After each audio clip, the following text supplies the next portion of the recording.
கருப்பு ஜூலை. அதை ஜூலை கலவரம் என்று சொல்லுவது பொருத்தமாக இருக்காது. கலவரம் என்றால் என்ன? இரண்டு தரப்புமே மோதிக்கொள்ள வேண்டும். அது எந்த ஒரு திட்டமிடப்படாமல் சடுதியாக தோன்றி இரண்டு தரப்பும் சம அளவிலே மோதிக்கொள்வார்களாக இருந்தால் அதை நாங்கள் கலவரம் என்று சொல்லலாம். ஆனால் அன்றைய நாளிலே இடம்பெற்றது இன்றைக்கு 42 வருடங்களுக்கு முன்னும் அது கலவரம் கிடையாது. அது திட்டமிட்டே தமிழர்கள் மீது கட்டவிழ்க்கப்பட்டிருந்த ஒரு வன்முறை. பேச்சுவார்த்தையிலும் ஒரு விடுதலை அமைப்பு என்பது ஒரு வருடத்திற்கு மேலாக அந்த பேச்சுவார்த்தையில் நீடித்து செல்லுமாக இருந்தால் அதன் நோக்கம் அந்த நாடுகள் அதை இல்லாமல் செய்வதற்கான முயற்சியில் ஈடுபட்டிருக்கின்றன என்பது யதார்த்தமாக அல்லது வரலாறாக இருக்கின்றது. ஒரு பெரிய தார் சட்டிக்குள்ள போட்டு என்னுடைய சகோதரனை நீங்க எரிச்சிருக்கலாம், இல்லாவிட்டால் ஓட விட்டு கொளுத்தி இருக்கலாம், வெட்டி இருக்கலாம். அது எல்லாத்தையும் நான் மறந்துடுறேன், நாங்க ஃப்ரெண்ட் ஆயிரோம், நாங்க நண்பன் ஆயிரோம், என்ன செய்தது நாங்க, நீங்க வாங்கினது நீங்க தானே, நீங்களும் மறந்துருங்க மன்னிச்சிருங்கன்றத போல ஒரு நட்புறவின் பயணத்தை இந்த முறை கொழும்புல இருந்து யாழுக்கு அனுப்பி இருக்கிறார்கள். இதுக்கு அவர்கள் வைத்திருக்கக்கூடிய பெயர் சகோதரத்துவத்துக்கான பயணம் அப்படி என்று சொல்லி. இந்த சகோதரத்துவம் என்கிற வார்த்தை ஏன் சாத்தியப்படும், எப்போது சாத்தியப்படும், ஏன் இப்பொழுது சாத்தியப்படாது என்று நீங்கள் நினைக்கிறீர்கள்? பிரதமர் மாகாணிக்கு கூட இது ஒரு அறிவித்தலாக போயிருக்கும். இவ்வாறு இந்த கொண்டாடுகிறார்கள், இதற்குரிய அறிக்கை விட வேண்டும் என்று அறிக்கை தயாரிப்பவர் அறிக்கையை தயாரித்திருப்பார். அவருடைய கையெழுத்து என்பது இலத்திரனியல் கையெழுத்து அதில் வைக்கப்பட்டு அனுப்பப்பட்டிருக்கும். அதே போன்றுதான் ஏனைய கட்சிகளும். இது தமிழர்களை ஏமாற்றுகின்ற ஒரு நடவடிக்கை. எங்களுக்கு இந்த அறிக்கைகள் இந்த பலனையும் தரப்போவதில்லை.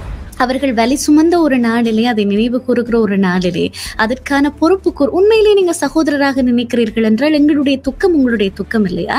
அப்ப நீங்க என்ன செய்திருக்க வேண்டும்? இந்த கருப்பு ஜூலை ஒரு தேசிய துக்க தினமாக பிரகடனப்படுத்தி அதற்கான பொறுப்பு கூறலை நீங்க ஏற்றுக்கொண்டீங்கன்னா நீங்க எங்களுடைய சகோதரர். மாறாக நீங்க என்ன செய்றீங்க? பைலா பாட்டை போட்டு டான்ஸ் ஆடிட்டு நீங்க நாங்க சகோதரர் என்ற ஒரு பொய்யான முகத்தை யாருக்கு நீங்க காட்டுறீங்க? மனிதர்களை கொண்டுட்டு மரங்களை நட்டு என்ன பிரயோசனம் என்றதுதான் இன்றைக்கு தமிழர்களினுடைய கேள்வியாக இருக்கிறது. சடுதியாக நடைபெற்ற கலவரமா என்றால் இல்லவே இல்லை. ஜெயவர்தன ஒரு இடத்துல குறிப்பிட்டிருப்பார், தமிழர்களை பட்டினி போட்டா சிங்களவர்களுக்கு அதை போல ஒரு மகிழ்ச்சி இருக்காது அப்படின்னு சொல்லி. ஆக இது எல்லாமுமே திட்டமிட்டு செய்யப்பட்டது. குட்டிமணி, தங்கத்துறை இவர்களினுடைய மரணமாயிருக்கட்டும், வெலிங்கட சிறைச்சாலையில் நடைபெற்ற அந்த சம்பவங்களாக இருக்கட்டும், கண் பிடுங்கப்பட்ட அந்த சம்பவங்களை எல்லாம் விவரிக்கிற போது நான் புத்தகத்திலே தான் படித்திருக்கிறேன். அப்படி உடல் பதறும். 2009ஆம் ஆண்டை எடுத்து பார்த்தால் அப்பொழுது முக்கிய அமைச்சராக இருந்த ஜேசன் கெனி என்பவர் தமிழர்கள் தரப்பில் சந்தித்தவர்கள் குறித்து ஒரு அதாவது அதிர்ச்சியான அல்லது அதிருப்தியான கருத்தை தெரிவித்திருந்தார். நேரடியாக என்னவென்று சொன்னால், நாங்கள் அங்கே மக்கள் இறக்கின்றார்கள், அந்த மக்களை எவ்வாறாவது காப்பாற்றுவதற்கான நடவடிக்கையில் உண்மையாக செயற்படுவதற்கான ஒரு அழுத்தத்தை கொடுத்து அவர்களுக்கான ஒரு அதாவது அவர்களை வெளியேற்றுவதற்கான நடவடிக்கையை மேற்கொள்ள வேண்டும் என்பதுதான் எங்கள் அரசாங்கத்தின் ஒரு ஆவலாக இருக்கின்ற பொழுது, இங்கே எங்களுடன் கதைப்பவர்கள் அறிக்கைகளை கேட்கின்றார்கள், அறிக்கை விடுமாறு கேட்கின்றார்கள். இந்த அறிக்கைகளால் என்ன பலன் என்று என்னை கேட்டார்.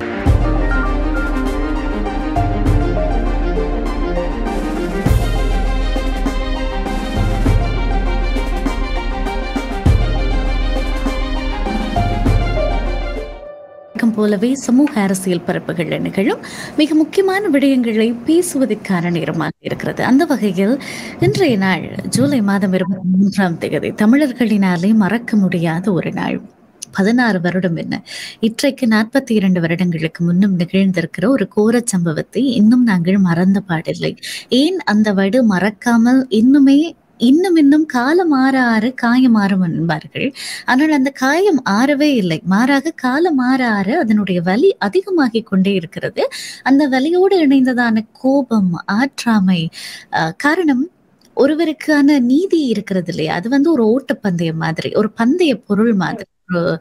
ஒருவன் நீதியை அடைவதற்கான அந்த ஓட்டம் என்பது அவன் ஒரு பந்தய பொருளை அடைவதற்கான ஓட்டம் போல. அந்த ஓட்டத்துல அவனுக்கு களைப்பு இருக்கும், சலிப்பு இருக்கும், ஆற்றாமை இருக்கும், கோபம் இருக்கும்.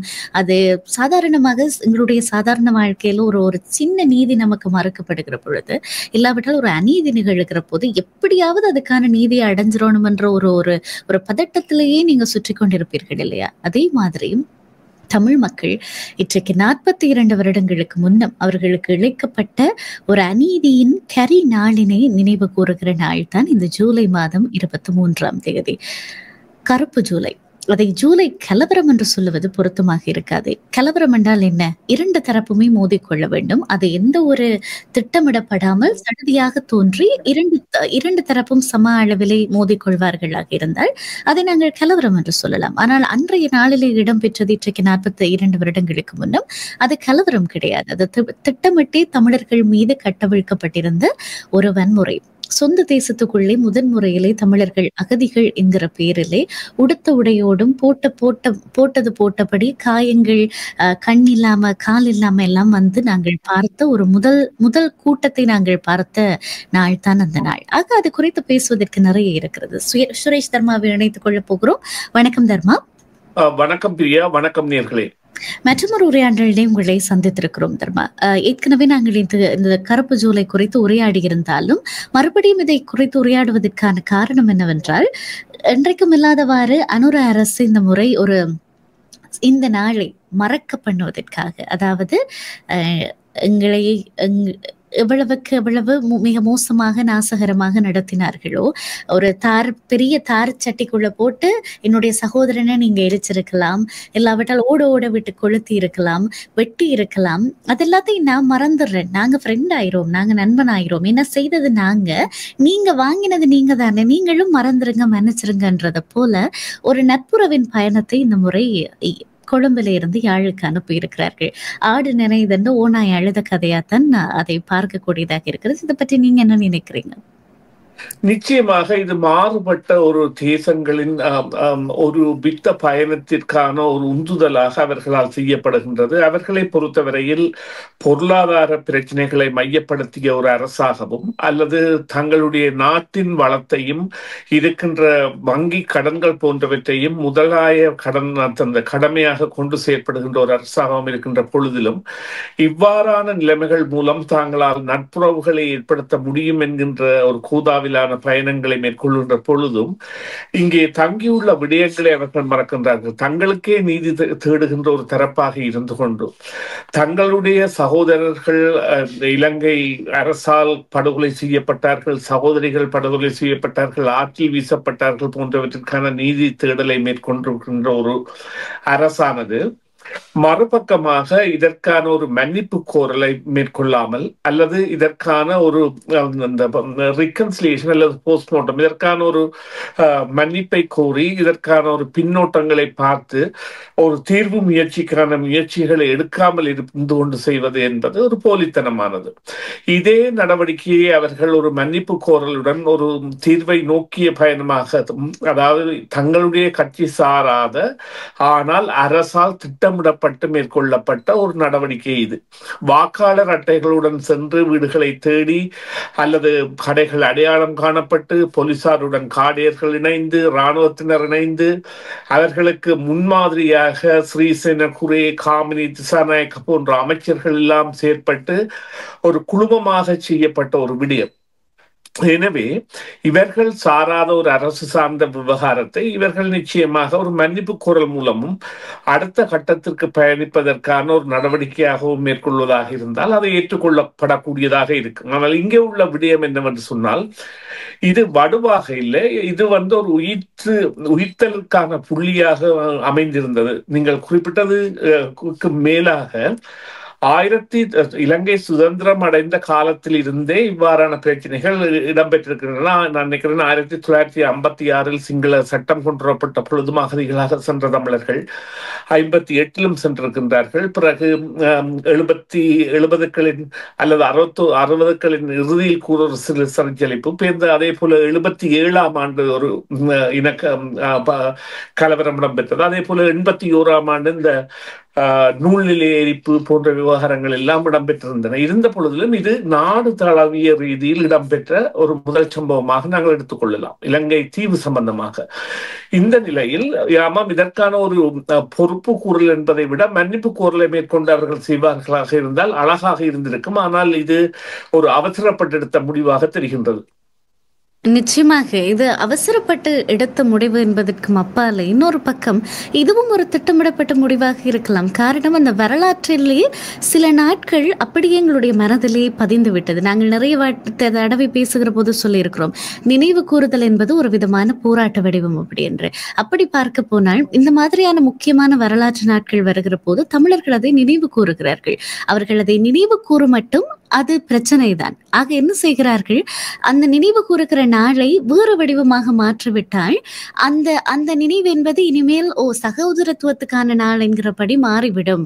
ஆக வரலாற்றில் இவர்கள் இழைத்த அநீதிகள் எல்லாம் அப்படியே பக்கம் மாற்றப்பட்டு அதை பற்றி பேசாமலேயே போய்விடுவார்கள் என்கிற மாதிரியான ஒரு மடை மாற்றும் வேலையாக கூட இது இருக்கலாம். ஆக இப்படி இருக்க இதற்கு அவர்கள் வைத்திருக்கக்கூடிய பெயர் சகோதரத்துவத்துக்கான பயணம் அப்படி என்று சொல்லி. இந்த சகோதரத்துவம் என்கிற வார்த்தை ஏன் சாத்தியப்படும், எப்போது சாத்தியப்படும், ஏன் இப்பொழுது சாத்தியப்படாது என்று நீங்கள் நினைக்கிறீர்கள்? இந்த இனமடை திறத்தல் அல்லது இனங்களுக்கிடையேயான புதலை ஏற்படுத்தல் என்பதற்கான வழிகோலிகளாக யாழ்ப்பாணம் மக்கள் மாத்திரமல்ல மற்றவர்கள் கூட கடந்த பாராளுமன்ற தேர்தலில் செயற்பட்டிருப்பது ஒரு கவலை தருகின்ற விடயமாக இருக்கின்றது. யாழ்ப்பாணத்தில் ஒரு 3 பேரை அல்லது மிகவும் பெரும்பான்மையான பாராளுமன்ற உறுப்பினர்களை கொண்டவர்களாக தேசிய மக்கள் முன்னணியினர் இருக்கின்றனர். இதே போல ஏனைய மாவட்டங்களிலும் அவர்கள் தமிழ் பிரதிநிதிகளை வைத்திருக்கின்றார்கள். இந்த நிலையில் அவர்களுடைய பிரச்சாரம் அல்லது அவர்களுடைய நிலைமை என்பது தங்களுடைய வலுவை பெருப்பிப்பதற்காகத்தான் இருக்கும்.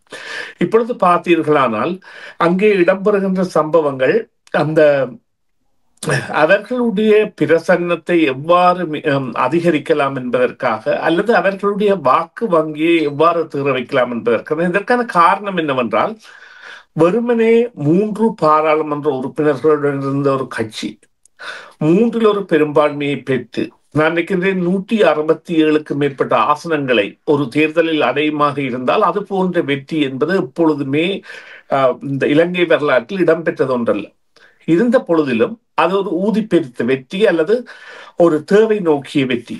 ஒரு புதியவர் வருகின்றார், புதிய நடைமுறையை காட்டுகின்றார், சாதாரண மனிதனாக தான் திரிகின்றார், தனது குடும்பத்திற்கு முக்கியத்துவம் கொடுக்கவில்லை, பாதுகாப்பு படைகளின் அந்த உயர் பரிவாரங்களுடன் திரியவில்லை போன்ற ஒரு சாதாரண முகத்தை ஜனாதிபதி அவர்கள் காட்டிய பொழுது அதில் ஏற்பட்ட ஒரு பிரமிப்பும் அதில் ஏற்பட்ட எதிர்பார்ப்பும் அவர்களுடனான ஒரு அனுசரிக்கான பயணமாக அமைந்தது. எனவே அவர்கள் அந்த வாக்கு வங்கியை அதிகரிப்பதற்கான தேவையாக இப்பொழுது பார்த்தீர்களானால் நடைபெற்ற இந்த அதாவது மாநகர சபைகள் நகர சபை தேர்தல்கள் கூட அவர்களுடைய பங்கு என்பது அங்கே அதிகரிப்பதற்கான தேவையை அவர்கள் ஏற்படுத்தி வருகின்றார்கள். எனவே இவ்வாறான நிகழ்ச்சிகளுக்கான உந்துதல் என்பது அவர்களுக்கு தமிழர்களாலேயே கொடுக்கப்படும். இப்பொழுது ஒரு 4 பாராளுமன்ற உறுப்பினர்கள் இருக்கின்றார்கள் யாழ் மாவட்டத்தில். சந்திரசேகரன் தேசிய பட்டியல் மூலமும் அதை விட 3 பாராளுமன்ற உறுப்பினர்கள் இருக்கின்றார்கள். அவர்கள் கூட இதற்கான ஒரு அறிவுரைகளை கொடுப்பவர்களாக கூட இருக்கலாம். எனவே இது இந்த 2 தரப்பும் இணைந்து செயற்படுகின்ற ஆனால் தேசிய மக்கள் முன்னணி சார்பான அலையை பெருப்பிப்பதற்கான முயற்சிகள். நிச்சயமாக தமிழர்கள் எப்போதுமே சிங்களவர்களை வெறுத்தவர்கள் கிடையாது. எப்பொழுதுமே நாங்கள் சகோதரத்துவத்துக்கு தயாராகத்தான் இருக்கிறோம். ஆனால் அந்த சகோதரத்துவம் எங்களினுடைய அத்தனை மக்கள் கொன்று குவிக்கப்பட்ட அவ்வளவு பேர் அகதியாக நின்ற ஒரு நாளிலே பைலா பாட்டு போட்டு ஆடுற மாதிரியான ஒரு சகோதரத்துவம் எங்களுக்கு வேண்டாம். வேணுமென்னா நீங்க இப்படி செய்யலாம். இப்ப ஜெயில இருக்கிற அரசியல் கைதிகள் மிக நீண்ட நாட்களாக விடுவிக்கப்படாமல் இருக்கிறார்கள். உங்களோட சகோதரன் தானே, சகோதரத்துவம் தானே, அவர்களை அழைத்து கொண்டு ஒரு பயணம் நீங்கள் போகலாம். இதே ரயில் பயணத்தை நீங்கள் அப்படி ஒழுங்கு செய்யலாம். மிக நீண்ட காலமாக உங்களுடைய சகோதரர்களாகிய தமிழர்கள் வீதியில நின்று சுயநிர்ணயம் கேட்டு போராடுகிறார்கள். அவர்களுடைய அரசியல் உரிமையை நீங்கள் பிரித்து கொடுக்கலாம். உங்களுடைய சகோதரர்கள் அவர்களுடைய மொழி உரிமைக்காக போராடுகிறார்கள். அவர்களுடைய மொழி உரிமையை வாங்கி கொடுங்க. இப்படியான விடயங்களை நீங்கள் செய்கிற போது நிச்சயமாக உங்களை நீங்கள் யாழ்ப்பாணத்துக்கு போகிற நேரம், வடக்குக்கு போகிற நேரம் உண்மையாகவே தோழமையோடும் சகோதரத்துவத்தோடும் தமிழர்கள் நிச்சயமாக உங்களை வரவேற்பார்கள். மாறாக அவர்கள் வலி சுமந்த ஒரு நாளிலே, அதை நினைவு கூறுகிற ஒரு நாளிலே, அதற்கான பொறுப்பு உண்மையிலே நீங்க சகோதரராக நினைக்கிறீர்கள் என்றால், எங்களுடைய துக்கம் உங்களுடைய துக்கம் இல்லையா? அப்ப நீங்க என்ன செய்திருக்க வேண்டும்? இந்த கருப்பு ஜூலை ஒரு தேசிய துக்க தினமாக பிரகடனப்படுத்தி, அதற்கான பொறுப்பு கூறலை நீங்க ஏற்றுக்கொண்டீங்கன்னா, நீங்க எங்களுடைய சகோதரர். மாறாக நீங்க என்ன செய்றீங்க? பைலா பாட்டை போட்டு டான்ஸ் ஆடிட்டு நீங்க நாங்க சகோதரர் என்ற ஒரு பொய்யான முகத்தை யாருக்கு நீங்க காட்டுறீங்க? மனிதர்களை கொண்டுட்டு மரங்களை நட்டு என்ன பிரயோசனம் என்றதுதான் இன்றைக்கு தமிழர்களினுடைய கேள்வியாக இருக்கிறது. சரி, இந்த கருப்பு ஜூலை ஒட்டுமொத்த தமிழர்களுக்கும் ஒட்டுமொத்த சிங்கள தேசத்துக்கும் சொல்லுகிற செய்தியாக நீங்கள் என்னத்தை பார்க்கிறீர்கள் சுரேஷ் தர்மா? அதாவது இந்த இனங்களுக்கிடையேயான நெருக்குவாரத்தின் உச்சப்புள்ளியாக, அல்லது ஒரு இனம் தனது அழிவை நோக்கிய பயணத்தை மற்ற இனம் தீர்மானிக்கின்ற சக்தியாக இருந்த இறுதி முடிவாக இந்த 1983 தாக்குதல் இருந்திருக்கின்றது. இதன் பிறப்பாகத்தான் விடுதலை போராட்டத்தின் ஆயுத பரிமாணம் என்பது அதீத வளர்ச்சி பெற்றது, அல்லது இந்தியா இதற்கு ஆதரவு தந்தது. ஆனால் இந்தியா தனது மட்டுப்படுத்தப்பட்ட தன்னால் விரும்பப்படுகின்ற ஒரு தீர்வுக்கு மேலாக இந்த நாட்டில் நடைமுறை சாத்தியமாகாது, அல்லது தனது பிராந்தியத்திற்கு வேறு ஒரு தீர்வு சரிவராது என்கின்ற முறையில் திணித்த தீர்வை தமிழர்கள் ஏற்க மறுத்தார்கள். அதன் விளைவாக ஒரு பெரிய புலப்பெயர்வு இடம்பெற்றது. 1988க்கு பிறகுதான் இவ்வாறான ஒரு பெரிய புலப்பெயர்வு ஏற்பட்டு இன்று அந்த இனம் மேற்குலகம் முழுக்க கோலோச்சி நிற்கின்றது. அவ்வாறு நிற்கின்ற பொழுது அவர்களுக்குரிய தீர்வு என்பது எந்த தரப்பாலும் ஒரு எட்டப்படாததாகவும் அல்லது இன்றுமே கனியாததாகவும், ஒரு பேச்சுவார்த்தைக்கென்று மேற்குலகம் அந்த போராடுகின்ற சக்திகளை அல்லது யாழ்ப்பாணத்தை கைப்பற்றக்கூடிய நிலையில் இருந்த ஒரு அமைப்பை மீள அவர்களை ஒரு பேச்சுவார்த்தை மேசைக்கு அழைத்து அந்த பேச்சுவார்த்தை என்பதை ஆண்டுகளுக்கு கடத்துகின்ற பொழுது அது நிச்சயமாக அந்த அமைப்பை அளிப்பதற்கான முயற்சியாக, எந்த ஒரு பேச்சுவார்த்தையிலும் ஒரு விடுதலை அமைப்பு என்பது ஒரு வருடத்திற்கு மேலாக அந்த பேச்சுவார்த்தையில் நீடித்து செல்லுமாக இருந்தால் அதன் நோக்கம் அந்த நாடுகள் அதை இல்லாமல் செய்வதற்கான முயற்சியில் ஈடுபட்டிருக்கின்றன என்பது யதார்த்தமாக அல்லது வரலாறாக இருக்கின்றது. அவ்வாறான வரலாறுகளை தாண்டி இப்பொழுது இறந்தவர்களுக்கான நீதி தேடலையும் இணைந்து வாழ்வதற்கான நீதி தேடலையும் தேடிக்கொண்டிருக்கின்ற ஒரு காலத்தை இது கொண்டு வந்து விட்டிருக்கின்றது. அந்த காலம் கூட தற்பொழுது ஒரு சாத்தியப்படாத ஒரு தலைமைகளை பல வகைகளில் ஏற்படுத்தி இருக்கின்றது. எவ்வாறென்றால், இந்த தேசியம் என்பது கால ஓட்டத்தில் தனக்கு தேவைக்கு ஏற்ப ஒரு மாறிக்கொண்டு வருகின்ற ஒரு விடயம். எந்த இனத்தின் தேசியமும் அப்படித்தான். அவ்வாறு இருக்கின்ற பொழுது அந்த மாற்றத்தை ஏற்படுத்துபவர்கள் பலரும் பலவாறாக செயற்படுகின்றார்கள். அதாவது களத்தில் உள்ள தலைமைகள் பலவாக பிரிந்து தங்களுடைய கட்சி சார்ந்த முடிவுகள் அல்லது அபிலாசைகளை தேசியம் என்கின்ற ரீதியில் கொண்டு செல்கின்றார்கள். அவ்வாறானதாக இல்லாமல் ஒரு ஒருமித்த தேசியமாக அது மாற்றம் பெறுமாக இருந்தால் நிச்சயமாக இந்த இவ்வளவு நாளும் தங்கள் உயிர்களை கொடுத்தவர்களுக்கு அல்லது ஒரு விடிவின் பாதையில் விரும்பி அதன் தீர்வாக எவ்வாறான ஒரு மலர்வு ஏற்பட வேண்டும் என்று விரும்பியவர்களுக்கு நாங்கள் செய்கின்ற ஒரு அர்ப்பணிப்பாக இருக்கும். அதுதான் இப்பொழுதுள்ள அந்த முதலாய கடமையாக இருக்கின்றது. நிச்சயமாக கருப்பு ஜூலைகள் எங்களை பொறுத்த வரைக்கும் முடிந்த பாடில்லை. இன்றைக்கு வரைக்கும் அது அகழ்ந்தெடுக்கப்பட்டு கொண்டே இருக்கிறது. என்று கூட பாருங்கள், அந்த அகழ்விலே அந்த அகழ்ந்தெடுக்கப்பட்ட இடத்துல இருந்து ஒரு சின்ன பால் ஊட்டுகிற போத்தல், சூப்பி போத்தல்னு சொல்லுவாங்க, சின்ன பிள்ளைகள் ஒரு பால் ஊட்டுகிற போத்தல் வெளியில வருகிறது. இதெல்லாம் பார்க்கிற போது வெறுமனே எங்களை கடக்க சொல்லுகிறீர்களா? எப்படி அதனுடைய நியாயம் புரிந்த பாடே இல்லை இல்லையா? ஆக இப்பொழுது எங்களை உண்மையிலுமே ஒரு சிங்கள தேசம் இல்லாவிட்டால் சிங்களவர்கள் சகோதரர்களாக நினைப்பார்கள் என்றால் அவர்கள் செம்மணியிலே நிற்பார்களாக இருந்தால் உண்மையிலேயே நம்பலாம். இந்த பைலா பாடல்கள், நடனங்கள், புத்தகம் வெளியிடுவது, கவிதை எழுதுவது இதெல்லாம் வேண்டாம். செம்மணியிலே நிற்பார்களாக இருந்தால் நாங்கள் நம்புவோம். எங்களுடைய துக்கத்திலே நீங்கள் பங்கெடுக்கிறீர்கள். உண்மையிலுமே அதுதான் உணர்வு தோழமை, சகோதரத்துவம் எல்லாமுமே. ஆக தமிழர்களுக்கு இப்போது தேவையாக இருப்பதும் அதுதான். இது சடுதியாக நடைபெற்ற கலவரமா என்றால் இல்லவே இல்லை. ஜே.ஆர். ஜெயவர்தன ஒரு இடத்துல குறிப்பிட்டிருப்பார், தமிழர்களை பட்டினி போட்டா சிங்களவர்களுக்கு அதை போல ஒரு மகிழ்ச்சி இருக்காது அப்படின்னு சொல்லி. ஆக இது எல்லாமுமே திட்டமிட்டு செய்யப்பட்டது. குட்டிமணி, தங்கத்துறை இவர்களினுடைய மரணமாயிருக்கட்டும், வெலிங்கட சிறைச்சாலையில் நடைபெற்ற அந்த சம்பவங்களாக இருக்கட்டும், கண் பிடுங்கப்பட்ட அந்த சம்பவங்களை எல்லாம் விவரிக்கிற போது நான் புத்தகத்திலே தான் படித்திருக்கிறேன். அப்படி உடல் பதறும். ஆக தமிழரினாலே அவ்வளவு இலகுவாக கடந்து போக முடியாத ஒரு நாள் இந்த நாள். நீதி கிடைத்தாலுடைய அது அவர்களினாலே மறக்கவோ பட முடியாத ஒரு நாள். அந்த வகையிலே பிரதமர் மாகாணி அவர்கள் இன்றைய நாளிலே ஒரு அறிக்கையினை வெளியிட்டிருந்தார். அந்த அறிக்கையிலே இந்த கருப்பு ஜூலையினை அவர் நினைவு கூர்ந்திருந்தார். ஆக தொடர்ச்சியாக இப்படியான முக்கியமான நாட்கள் வருகிற போது லிபரல் தன்னுடைய ஆதரவினை, அதாவது மக்களோடு மக்களாக நிற்கிற அந்த ஆதரவினை காண்பிக்கிறது பற்றி உங்களுடைய கருத்து என்ன? நிச்சயமாக NDP மற்றும் கன்சர்வேட்டிவ் கட்சியின் தலைவர்கள் கூட இது தொடர்பான அறிக்கைகளை விட்டிருந்தார்கள்.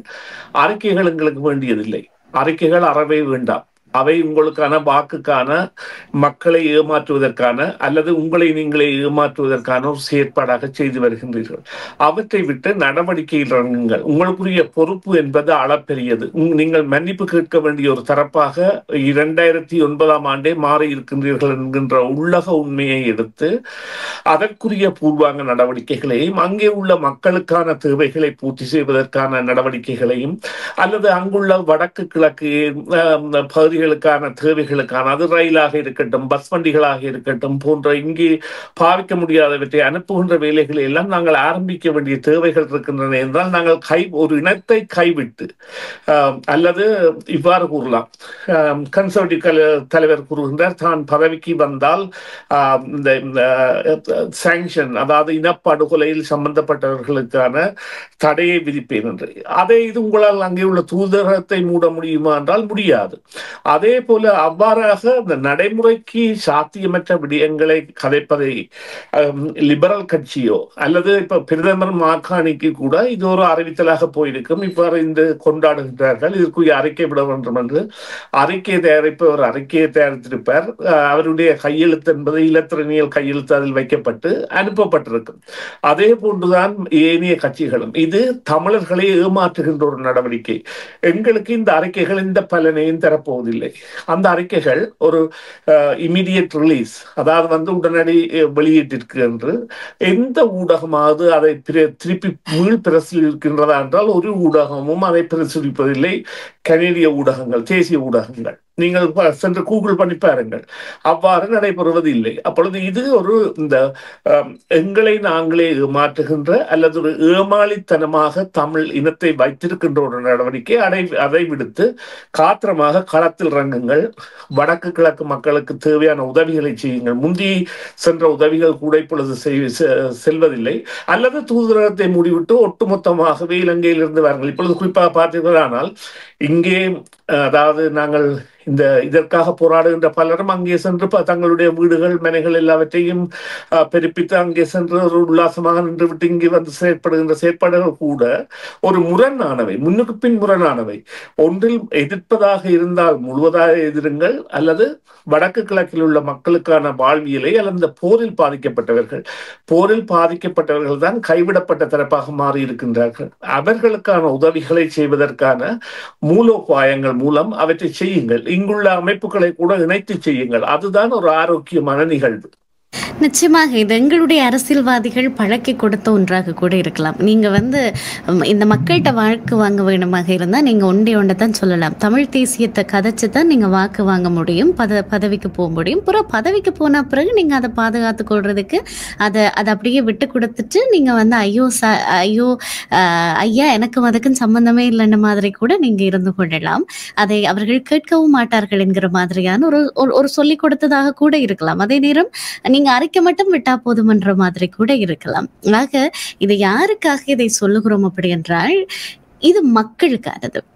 இது அதிகாரிகள் இதை குறித்து எப்படி மாறுவார்கள் என்பதெல்லாம் அல்ல. ஆனால் மக்களுக்கு எப்போதெல்லாம் வாய்ப்பு கிடைக்கிறதோ அவர்கள் இனம் காண வேண்டும். யார் போலியானவர்கள், யார் இப்படியான ஏமாற்றுகிற வெறுமனே அறிக்கைகளை மாத்திரம் வாசித்து விட்டு அதை கொண்டு வரோம் இதை கொண்டு வரோம் என்று சொல்லிட்டு பிறகு எங்க இருந்தாங்கன்னே தெரியாம போகிறவர்கள், இல்லாவிட்டால் அவர்களுடைய ஆட்சி காலம் முழுக்கவுமே இதையே சொல்லி சொல்லி சொல்லி அப்படியே ரப்பர் மாதிரி இழுத்து ஒன்றுமே செய்யாமல் போகிறவர்கள், இதையெல்லாம் உணர வேண்டும். மக்கள் ஒரு இடத்துல கெட்டியாக பிடிப்பார்கள் இல்லையா, நீங்க இதை செய்தாத்தான் இது எங்கள்கிட்ட இருந்து கிடைக்கும் என்கிற மாதிரியான ஒரு நிலைமை வரமாக இருந்தால் நிச்சயமாக தமிழர்கள் எங்கிருந்தாலும் அவர்களுக்கான நல்ல மாற்றங்கள், அரசியல் மாற்றங்கள் சாத்தியப்படும் அப்படி என்று நம்புகிறோம். இதில் ஒரு விடயம் குறிப்பிட வேண்டும். நீங்கள் குறிப்பிட்ட விடயம் மிகவும் முக்கியமானது. இதற்கான உதாரணமாக 2009 ஆண்டை எடுத்து பார்த்தால் அப்பொழுது முக்கிய அமைச்சராக இருந்த ஜேசன் கெனி என்பவர் தமிழர்கள் தரப்பில் சந்தித்தவர்கள் குறித்து ஒரு அதாவது அதிர்ச்சியான அல்லது அதிருப்தியான கருத்தை தெரிவித்திருந்தார். என்னிடம் நேரடியாக என்னவென்று சொன்னால், நாங்கள் அங்கே மக்கள் இறக்கின்றார்கள், அந்த மக்களை எவ்வாறாவது காப்பாற்றுவதற்கான நடவடிக்கையில் உண்மையாக செயற்படுவதற்கான ஒரு அழுத்தத்தை கொடுத்து அவர்களுக்கான ஒரு அதாவது அந்த அவர்களை வெளியேற்றுவதற்கான நடவடிக்கையை மேற்கொள்ள வேண்டும் என்பதுதான் எங்கள் அரசாங்கத்தின் ஒரு ஆவலாக இருக்கின்ற பொழுது, இங்கே எங்களுடன் வந்து கதைப்பவர்கள் அறிக்கைகளை கேட்கின்றார்கள், அறிக்கை விடுமாறு கேட்கின்றார்கள். இந்த அறிக்கைகளால் என்ன பலன் என்று என்னை கேட்டார். நான் அப்பொழுது அவரிடம் சொன்னேன், நீங்கள் அதை எங்களுடன் வந்து கதைப்பவரிடம் தான் கேட்க வேண்டும் என்றால் இப்பொழுது ஒரு உணர்ச்சியான கட்டம், இந்த நேரத்தில் இது பற்றி நாங்கள் கதைக்க முடியாது என்கின்ற ஒரு கருத்தியலை பகிர்ந்து கொள்ளக்கூடியதாக இருந்தது. உண்மையிலேயே இனப்படுகொலை என்கின்ற விசாரணை வருகின்ற பொழுது இவ்வாறாக ஏன் அந்த ஒரு உயிர்கள் பல்லாயிரமாக பறை கொடுக்கின்ற நேரத்திலும் இந்த அறிக்கை விளையாட்டில் இருந்தார்கள் என்பதை கண்டுபிடிக்க வேண்டும். இதை நாங்கள் வேறு ஒரு நாள் விவரமாக கதைக்க வேண்டும். எவ்வாறு இந்த விபரீதமான நிலைப்பாடு தமிழர்களை இவ்வாறு ஒரு படுகொலிக்குள் தள்ளி கொண்டிருக்கின்றது என்பது இது ஒரு சாதாரணமான விடயம் இல்லை. நாங்கள் மீண்டும் ஒரு பொழுதில் அதனை விரிவாக கதைப்போம். நிச்சயமாக. மிக்க நன்றி சுரேஷ் தர்மா, இந்த மாதிரியான ஒரு காத்திரமான உரையாடலில் எங்களோடு இணைந்து கொண்டமைக்காக நன்றி உங்களுக்கு. நன்றி பிரியா, நன்றி நேயர்களே, மீண்டும் ஒரு பொழுதில் சந்திப்போம். சிஎம்ஆர் யூடியூப் சேனலில் இணைந்திருக்கும் நேயர்கள் அனைவருக்கும் எமது நன்றி. காமெண்ட்ஸ் பகுதியில் உங்கள் கருத்துக்களை தெரிவிக்க தவறாதீர்கள். முக்கிய செய்திகள், காணொளி தொகுப்புகள், நேர்காணல் என பலதரப்பட்ட அம்சங்களையும் உங்களுக்காக தருகின்றது சிஎம்ஆர் யூடியூப் சேனல். சிஎம்ஆர் என்று சர்ச் செய்து எமது யூடியூப் சேனலை சப்ஸ்கிரைப் பண்ணுங்கள். உங்கள் உற்றார் உறவினர் நண்பர்களோடும் இந்த காணொளி தொகுப்புகளை பகிர்ந்து கொள்ளுங்கள். அருகில் இருக்கின்ற முக்கிய காணொளி தொகுப்புகளையும் தவறவிடாமல் பாருங்கள்.